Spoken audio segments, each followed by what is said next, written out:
Well guys, today is April the 20th, last day of partridge season. It closes today, so I said I'll go out and have one more hunt, one last hunt for the season. And I was mostly after spruce partridges, spruce grouse, and I got 7 of those and also got 3 ptarmigan. I wasn't really planning on making another partridge hunting video of the year, but some people have been asking about the partridge crop, so I said I'll do a little video and explain a little more about it, I guess. Alright, this is a cock, a male spruce grouse, and he's a female right here. The crop is right here at the base of the throat, I guess, up here in the front of the breast. One thing with a crop, if you're going to blow it up, and if you're tearing and put a hole in it, well, it's no good, it's just like a balloon, you know? It seems like, you know, when there's not much feed in them, they're really be kind of stuck on. Like, just gonna.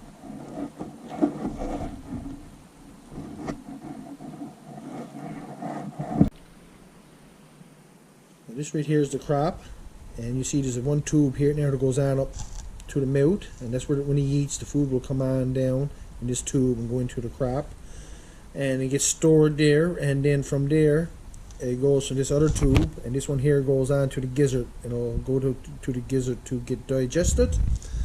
Now, one way to forecast the weather by looking at the crop is, if the crop is really full of feed, they say that it's a good sign that there's bad weather coming.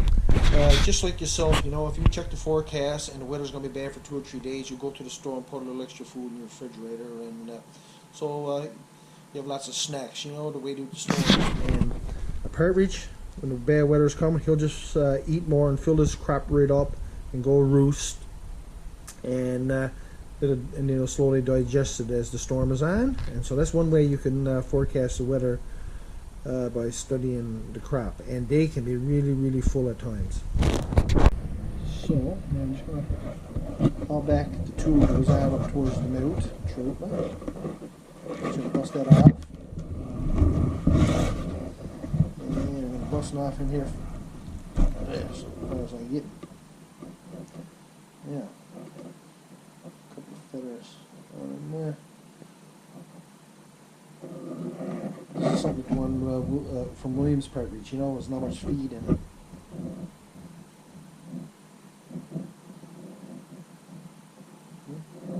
So that right there is the crop.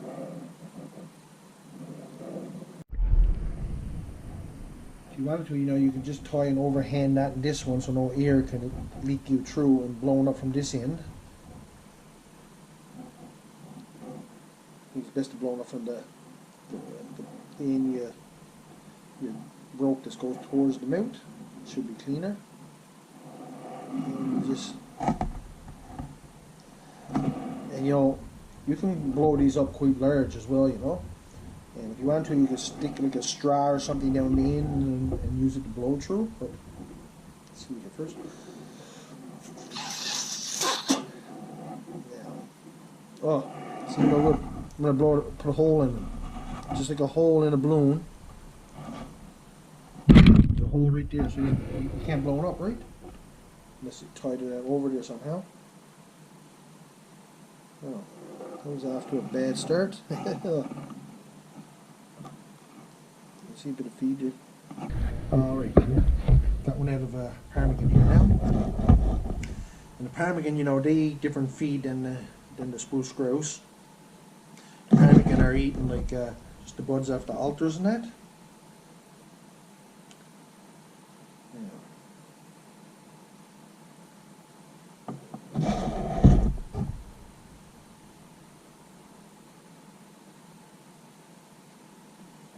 It'll be in first.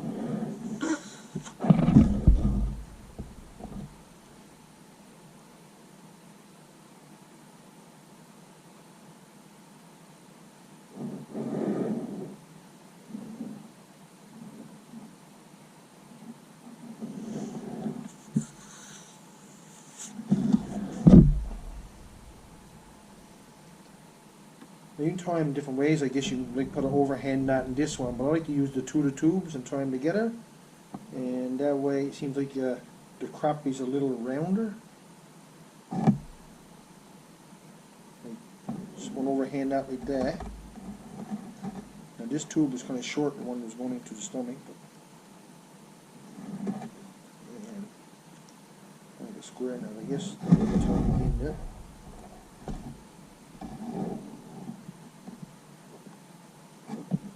Trying to try this. One side's a bit short, but I think I'll get it.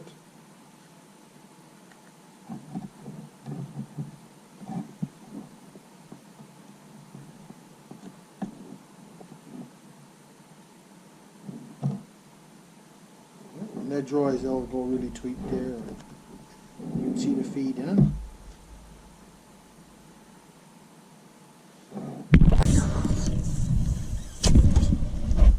Oh yeah, he's good. I had a shot with it went in and busted, but he's good.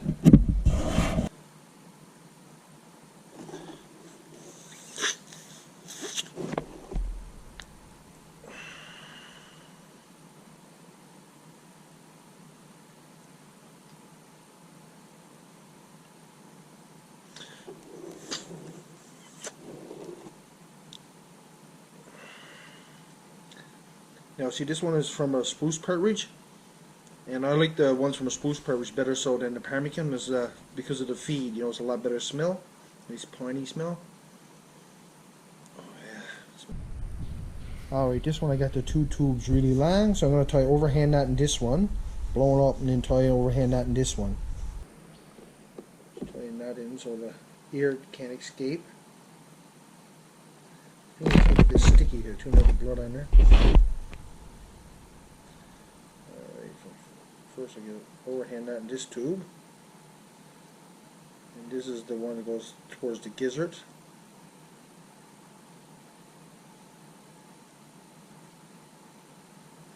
And when that dries, you know, they'll go really tight. You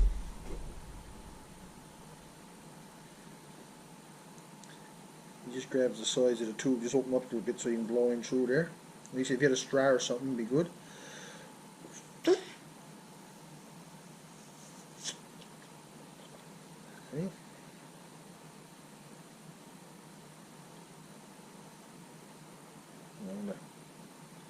Dip me down here, a little bit of air out there so I can tie it in that.